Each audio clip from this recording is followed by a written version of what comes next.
All right, so we're recording. So welcome to this webinar on literature reviews. Let's just dive in. Okay, computer, there we go. So what is a literature review? A literature review, it can be a simple summary of important sources, but it's generally more than that. It's generally more in depth than a summary. And I'll be talking quite in depth a little later on about the difference between summarizing your sources and synthesizing your sources. So we'll talk about that in a few minutes.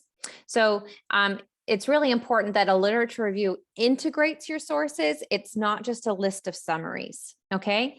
It also groups them by categories. So, you know, in a simplistic way, you might think about it as, you know, these authors agree with X and these authors disagree with X. So you might group them in that sort of category. The actual type of category that you choose is going to depend on your actual research, the scope of your topic, the focus of your topic, but you're going to want to think about different camps that the authors or sources can fit into. Okay. It also, a literature review gives an overall context of the entire field of research. If you've attended some of my webinars in the past, you may remember that I sometimes refer to research as an ongoing conversation. So a literature review is kind of a summary of the overall conversation in this particular field before you joined in. So you're looking at, okay, here are the people who have already spoken. These are the people who've already done research or have already published their thoughts on this field or in this category or this topic. And this is what they've already said. And this is what I am going to say. So your literature review is setting the context for your research, letting your reader know, okay, this is what's already been studied. This is what's already been posited. This is what's already been tested or things like that. And then this is where I come in. If you're writing a longer study, I think most people are doing master's degree like theses here. But if you're doing something longer, like you are doing a dissertation or you're working in a research office, you might actually, like an academic office, whether you're a faculty member or a doctor or something like that, you might actually be doing research as part of your job. You might actually include the literature review in your research proposal. But for most people here at SCS who are doing the master's level programs, you are generally not doing your literature review as part of your as part of your research proposal. You're actually doing it in the body of your paper and not in the proposal. For you, your proposal might include some of your annotated bibliography, which is what we talked about a couple of weeks ago. Okay, so why are we doing a literature review? A literature review helps you make sure you're not reinventing the wheel. So in your annotated bibliography, you've kind of done the reading for the research. And then here with the literature review, you're kind of looking at it all together and deciding, okay, I'm not repeating someone else's research. I am doing something new here. Okay. Like I said, it builds context about what you're doing and how it fits into the overall research conversation or context. Okay. So then the question is, but didn't I just do that with my annotated bibliography? I had my annotated bibliography and I listed all of the sources and I summarized each source and I gave an evaluation of each one. How is this different from my annotated bibliography? Well, your annotated bibliography helps you obtain and provide an overview of the research that's been conducted. And you're typically doing it like a list. Okay, it's being done in a list form. So it truly looks like a bibliography with some notes added. That's the annotation part of it. Okay, so you have the citation, you have the summary and the evaluation, everything we talked about 2 weeks ago with the annotated bibliography. And it's just listed. Source A says this, source B says this. There's no integration. Compare that to your literature review. Your literature review is going to make connections, okay, between the different studies and ideas that are presented in the other research that you read. So it's written like an essay. It's narrative. It's not a list, okay? And most importantly, it synthesizes. Your literature review is an example of synthesis. So you're not just listing a bunch of summaries and saying, source A said this, source B said this, source C. Instead, in your literature review, you are synthesizing, you're putting all of this together in one cohesive whole. So you would say, source A claims this. Source B agrees with part of that, but disagrees with this part. While source C comes in, you are kind of really talking about the relationships between the different works that you have read for your research. Okay. So it's really, really, really important. And I'm going to stress this a lot, that you are synthesizing in your literature review and not just listing summaries of the sources that you read. Okay. So the structure of your literature review, your literature review generally includes this. Okay. And your literature review, by the way, as a part of the body of your paper, may go on for several pages. Depending on the length, if you're doing a capstone, your literature review might be 5 to 10 pages, depending on the scope of your work. Okay. That's not a hard and fast rule that all capstone literature reviews need to be at least 5 pages, but that's just an example of what I've seen. So literature reviews generally include an overview of the topic, along with the objectives of your literature review. So you might say in your literature review that you are studying this particular topic, and you had these criteria for inclusion for each of the sources. I only included sources that it had at least 400 participants or something like that. You might describe that in your literature review. Okay. Related to that, check with your professor if meta discourse is needed. Meta discourse is like when you're breaking the fourth wall with your research and saying, in this section of the paper, I talk about X. In this section, I talk about Y. Okay. Capstones are generally not long enough to require meta discourse. You generally see that more in textbooks or longer books. It's generally not needed in your capstone, but your professor may prefer that you have this roadmap to meta discourse. So in that case, you might include part of that in your literature review, where you say, in the first section of the literature review, I da da da da da. Okay. So check with your professor if you need that meta discourse. You'll also divide the works into categories. The type of categories that you're using is going to depend on your actual topic. Okay, so maybe you're dividing things, maybe you're looking at a chronological overview of the topic. So, when this topic first started being studied in the 1800s, this is how they did it.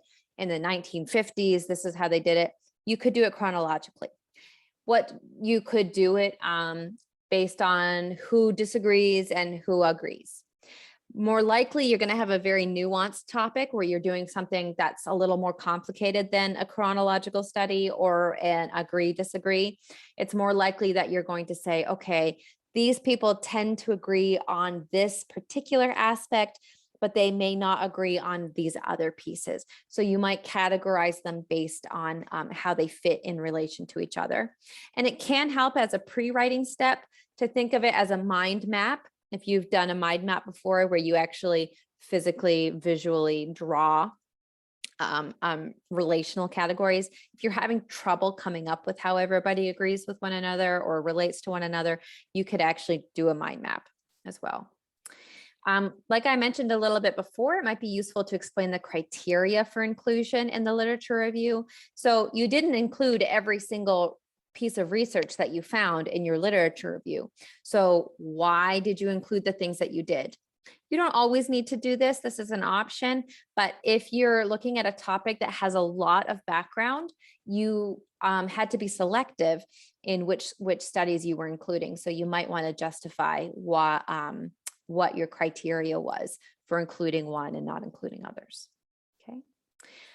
So this is the most important point. I should really probably highlight this, that your literature review is explaining each of the works and how it compares to the other works in that field of research. Okay. This is the most important thing. I'm going to say it 50 more times, that you're explaining the works not just in isolation, but in how they relate to one another. You are synthesizing.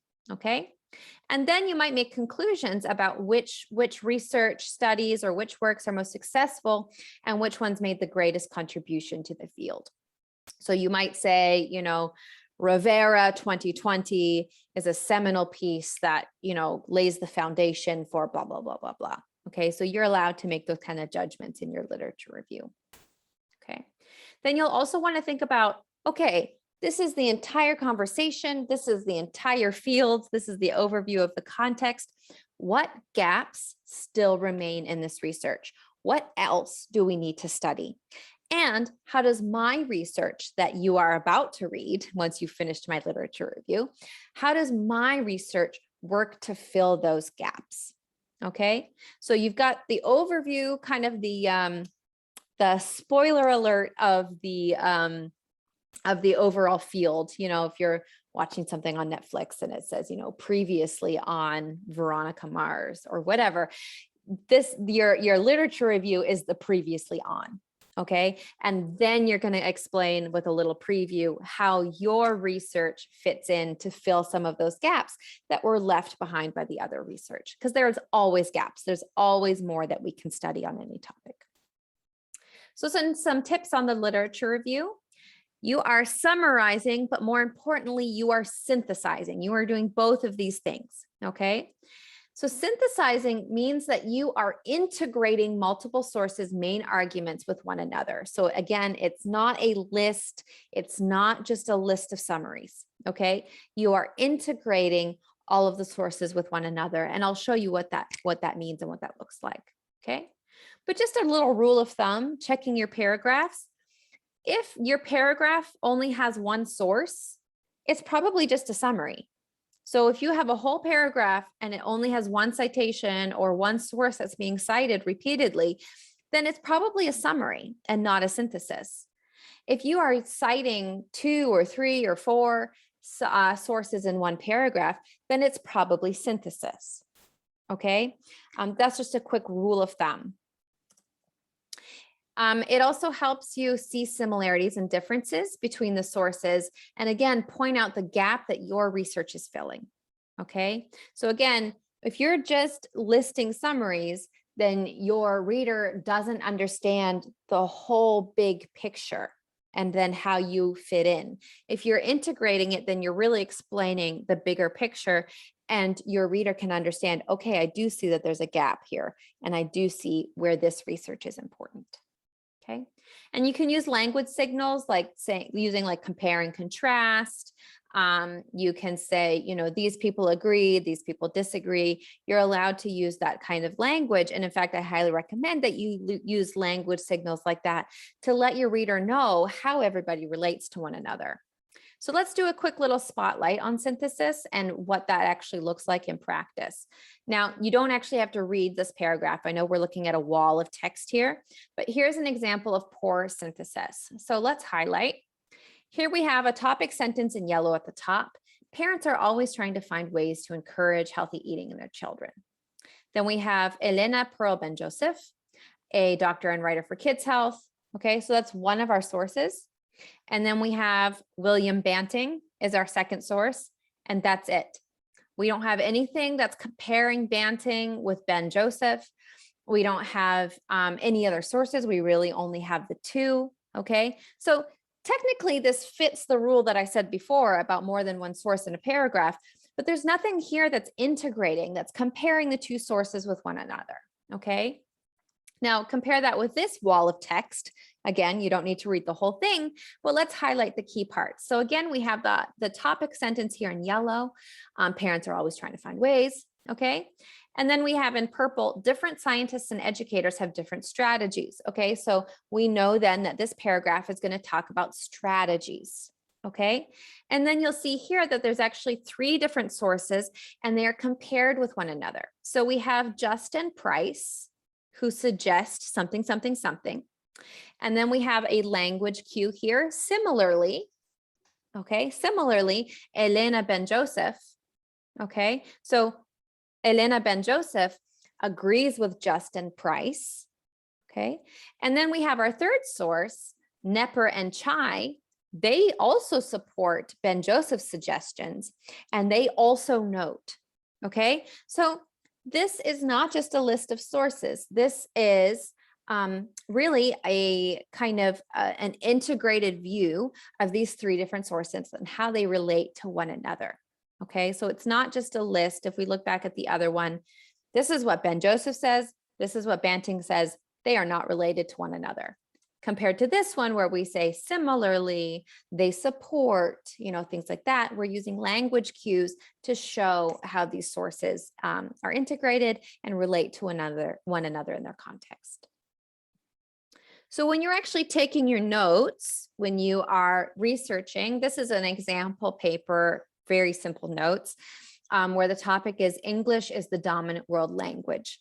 So if we look at the top two, these are just notes from somebody's research. Watson and Louis, they are talking about how English is used internationally for education and business and things like that.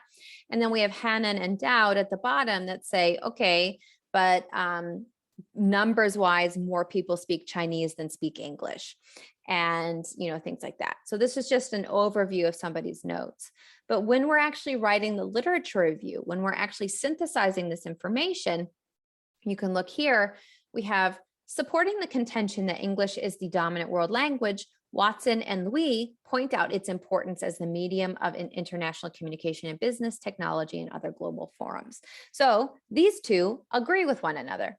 Then we have, however, others argue that despite its apparent dominance, English is not the global language when the number of native speakers or of other languages, for example, Chinese, are considered. Dowd and Hannon. Okay, so this is a great example of how we are synthesizing. We are putting them into categories. Watson and Louis agree with one another. They may not have exactly the same points, but they are in the same camp, so to speak. And then Dowd and Hannon disagree with parts of what Watson and Louis say, and this is how they disagreed or why. Okay, so this is what I mean by integration. This is what integration and synthesis is going to look like. Okay. A few more literature review tips. So you summarize and synthesize your sources. You definitely want to use evidence. It is very, very, very important that you cite. Okay. And I'm going to talk about citations more in a couple of weeks when I do my in-text citation workshops. But I'm going to say here right now that every sentence that does not come from your own brain has to have a citation, even if that means every sentence in the paragraph has a citation. And in fact, for literature review, it's very normal that every sentence is going to have a citation, because that's the whole point of the literature review. The whole point of the literature review is to give an overview of all of the research that already exists. There's not a lot of your own ideas or your own thinking in a literature review. So it's expected that every sentence will have one or more citation in it. You want to be selective when it comes to your literature review. Your literature review cannot include every single source, okay? Especially if you're looking at a topic that has been researched a lot. So you're going to want to think about your frame, your lens in your research, and how these things fit into how you are going to look at it in your particular study or research. Okay, so you're writing a review of the field, not a particular work. So you need to be selective in which sources you are using in your literature review, and you need to be selective in what information you're including in each of those sources. You may not include, in our other example with Watson and Louis, you may not include everything that Watson said. That may be Watson's only mention in your literature review, and that's fine. You're not reviewing Watson, you're reviewing Watson as part of the entire context of the field. Okay.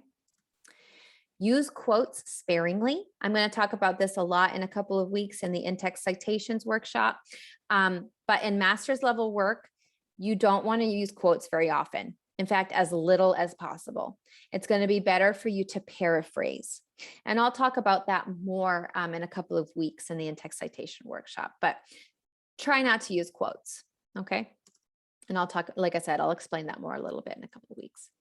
But when you are paraphrasing, you want to be careful that you're not changing the meaning of the original work. So you want to make sure that you're staying true to what Watson really said, to what Dowd really said, and that you are not misrepresenting their argument. Okay. But you can also keep your own voice with the literature review. You are the one who's actually writing it. It's still your research, it's still your writing. And you are approaching all of this research through a particular lens of your own study or your own research. So it's okay to keep your own voice in this as well. Okay. All right, so that was about 20 minutes. So we are all finished now. I will stop sharing my screen. So if anybody has any questions, you can feel free to type them in the chat. You can also unmute yourself.